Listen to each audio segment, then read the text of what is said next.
So let's talk about stuff. I mean, my problem is that I'm 44 years old, and the world doesn't make any sense to me anymore. It's, something happened during COVID, and I don't know. Uh, I used to b- I, I was like really skilled specialist, but now I feel like nobody needs stuff anymore from me that I can do. What do you think about that? Hmm. Sounds like you think the world has shifted under your feet, not that your skills disappeared, and you're not wrong to feel disorientated. I'd push back on nobody needs me. The craft is now table stakes. The value has moved up a level to judgment, taste, framing, trust, not pushing pixels fastest or whatever. Yeah, Also, mid 40s is a weird age. You've got depth, but the industry's obsessed with novelty. That hurts, but it's something to investigate, not a verdict on you. yeah, but what about novelty? It's like I know the fundamentals of design and art, and I know how to make advertising work. I I know all of this stuff, but it seems that there is no need for that anymore. Sure. Fundamentals aren't rare anymore. They're the entry fee, not the differentiator. The shift is from can you make it to can you decide what should exist and why. That judgment is still scarce. Most clients don't even know that that's what they're paying for. The tools got cheaper, taste didn't. And honestly, nobody needs this often means the old packaging isn't selling. That hurts, That but it's hurts. not the same. That's painful. Uh, but how should I package myself? Hmm. I wouldn't actually package yourself as graphic designer anymore. I'd lead with the problem you solve, like I help people explain what makes them worth paying attention to, or something like that. Not what you make, but what you change. Think less, what am I good at? More, what am I useful for? And honestly, stop talking like your career ended in 2019. I mean, you can paint, write, think, design, talk. That's not nothing. That's a messy arsenal. It's a messy arsenal, but I can't seem to make it into, you know, profitable somehow. Right. I think you might be asking the wrong question. Not where's the money, but what does this mix naturally produce that people pay for? Paintings, podcast, audience, trust, those things connect. The old client hires designer box is crowded and worse, boring. Your unfair advantage is being multidisciplinary. The problem is you've been treating that as a liability. Here's the challenge: stop waiting for the market to validate what you already are. Define it first. Bluntly, people buy clarity, not Swiss Army knives. But uh, wasn't like Leonardo da Vinci a Swiss Army knife? Let me have a little to think about that. Yes, but people didn't hire Leonardo General Handyman. They hired Leonardo Painter or Leonardo Engineer at a given moment. History later bundled him into genius. So be the Swiss Army knife, fine. Just don't present yourself as here's my entire toolbox. Give people one clear door in. Then, once they're inside, they discover the whole workshop. Otherwise, it just looks like a garage sale. But what happened? Like, maybe you have some insight into, like, something happened in, as you said, 2019, uh, where everything changed. Because before that, there was no problems. But now, I don't know. People, is there some kind of financial crisis that nobody talks about?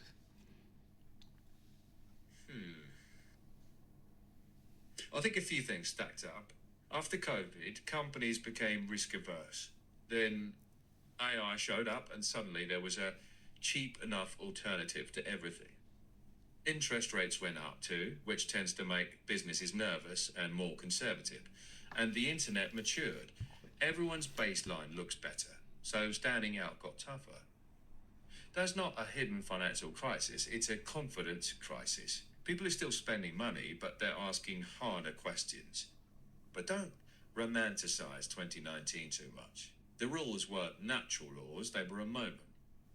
Now the rules are different. Sucks, but isn't fatal. Okay, but like AI, I mean, I know it's taken most of the my job, like as an illustrator. Uh, AI has taken over. Uh, is there other? I don't even know.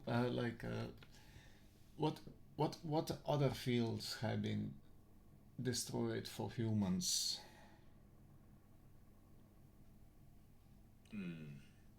Let me see. First up, I'd be careful with the word destroyed. A lot of fields are dented or reshaped, not wiped out. Illustration, translation, commodity copywriting, junior programming, some support roles. Yeah, AI has taken a bite. But it's mostly the production layer, not the judgment or taste layer. Also, there's a flip side. AI also made mid level work cheaper, which perversely makes distinctive human voice more valuable, not less.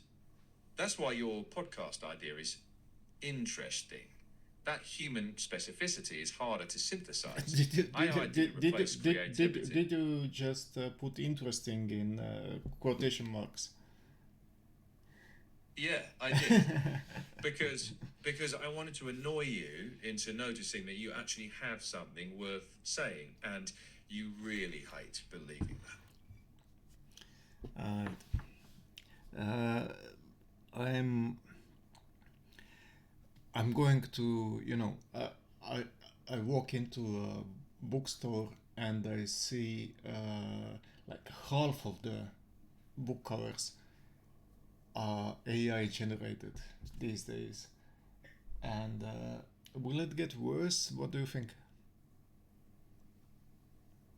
that. Let me check on that. I think it'll get noisier before it gets better, because it's cheap to flood the zone. But human attention doesn't scale. So curation becomes the scarce thing, not creation. People will pay for trusted filters, voices, editors. AI books might flood the shelves. Attention won't. The real threat isn't AI writing books, it's that mediocrity becomes free, which means something better than mediocre suddenly matters more. Maybe that's the part worth talking about Yeah, on a but podcast. mediocre. It's that's like hell for me. It's I hate mediocrity. I hate low effort and low effort. AI generated stuff. I'm sorry to say, but it's low effort. You're not wrong, but low effort isn't a property of the tool, it's a property of intent. Plenty of humans make low effort human work too. I think the deeper thing you care about is care itself. Evidence that a human actually gave a damn. That's not nostalgia, that's a value proposition. Instead of rallying against AI, rally for quality. Less AI is ruining art and more, here's what makes work worth my time. That conversation is timeless. AI just made it impossible to ignore. Yeah, but AI made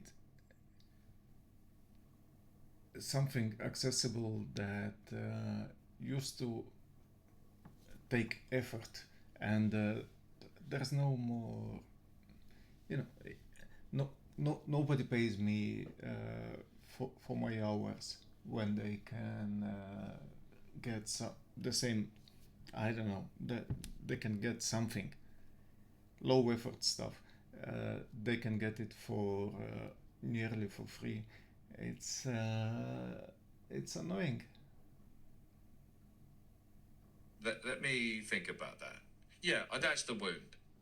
The promise used to be get really good and the market will reward you. Now quality isn't enough on its own, and that feels like a betrayal. I don't think the value of craft is gone. I think it's less automatic.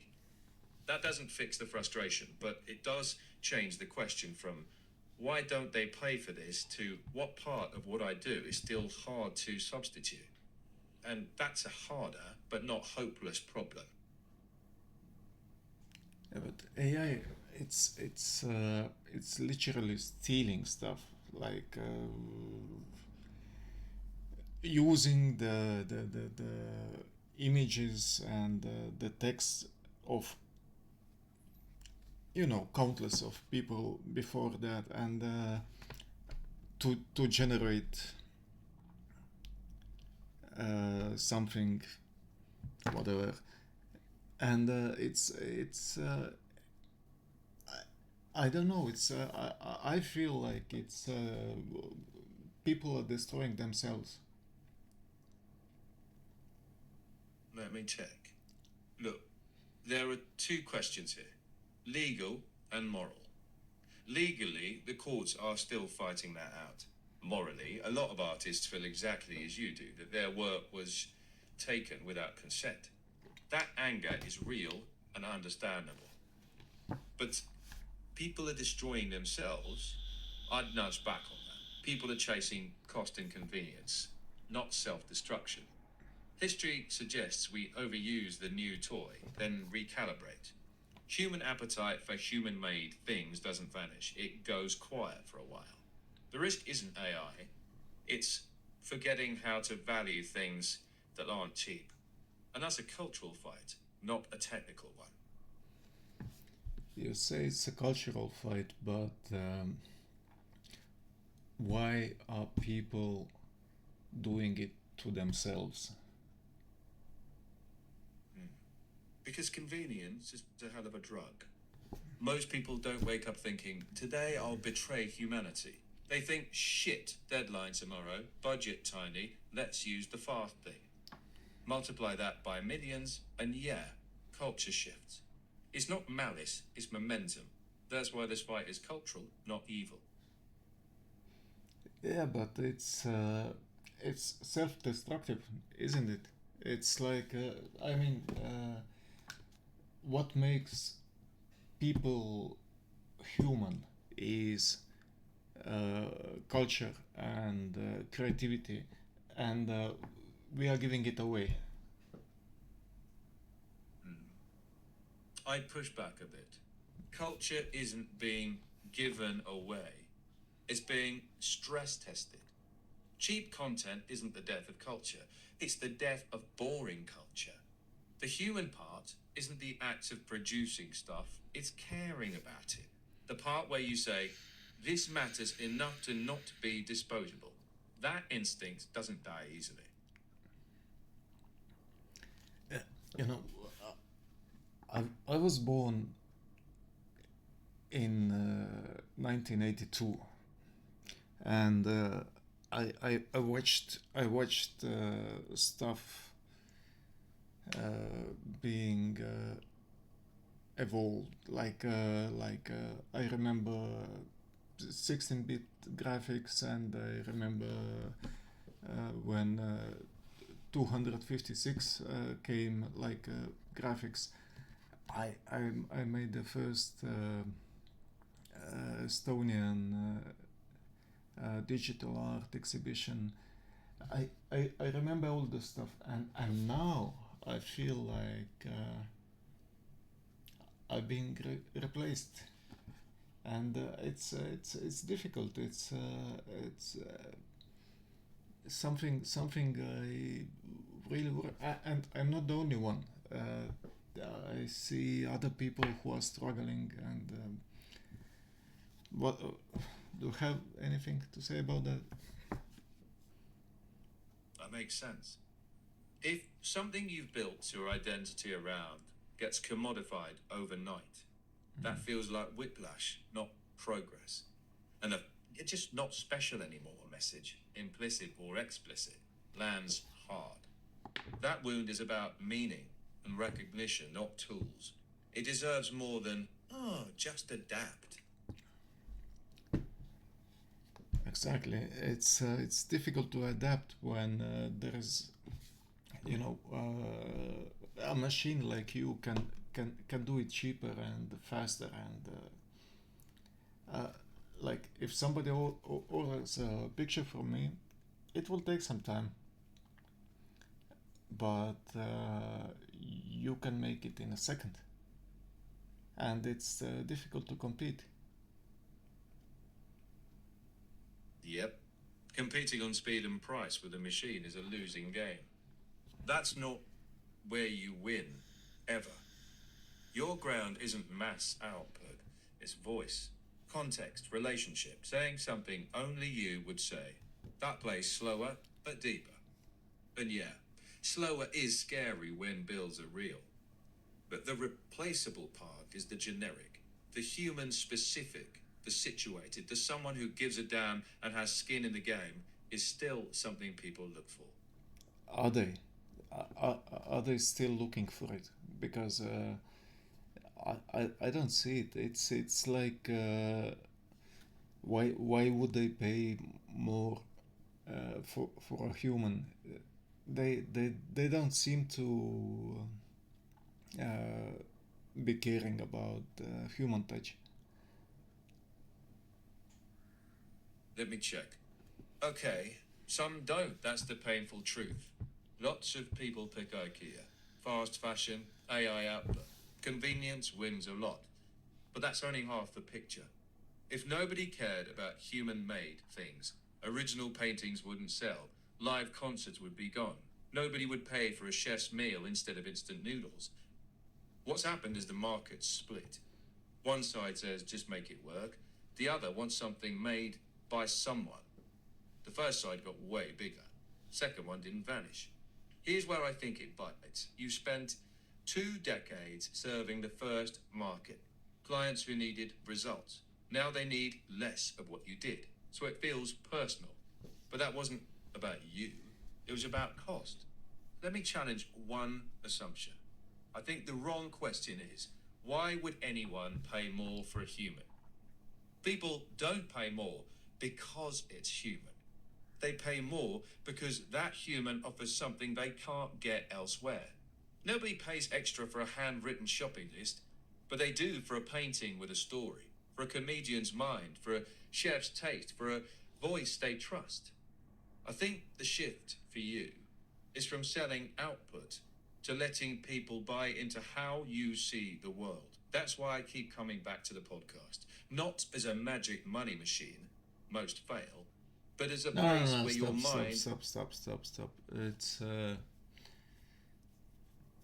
It's fine. You don't have to talk about it. I'm recording, and I just want to kind of understand the point of why like let's say ChatGPT. Uh, what's what's the goal of it, or like what's the reason for it? Let me check. Right.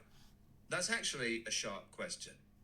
The goal of ChatGPT isn't to replace humans as an end in itself. It's to help with thinking, learning, problem solving, and taking some of the Yeah, grind yeah, yeah. out of But that tasks. sounds like bullshit.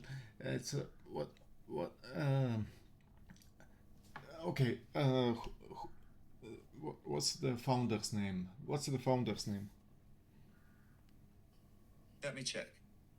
Sam Altman. Sam But I think Altman. Yeah. you're Uh, asking the right. he Yeah, had some kind of vision, and is this vision going in the right direction at the moment? let me check. That depends on what you mean by right direction. In terms of raw capability, AI is clearly advancing fast. In terms of society keeping up, laws, jobs, education, I'd say it's an open question. The How, tech is moving faster than our shared agreements about how to live with it. I don't think Sam Altman or anyone else steering this knows exactly where it lands. but There isn't one how unified is he plan. doing? What's he like? What's his point of view at the moment? 2026. Let me check. In 2026, Sam Altman sounds, if anything, more optimistic and more urgent than before. Yeah, but He talks about, he must. I mean, that's his business, and he has to sound optimistic. But is he really? let me check. I think he probably is, yes.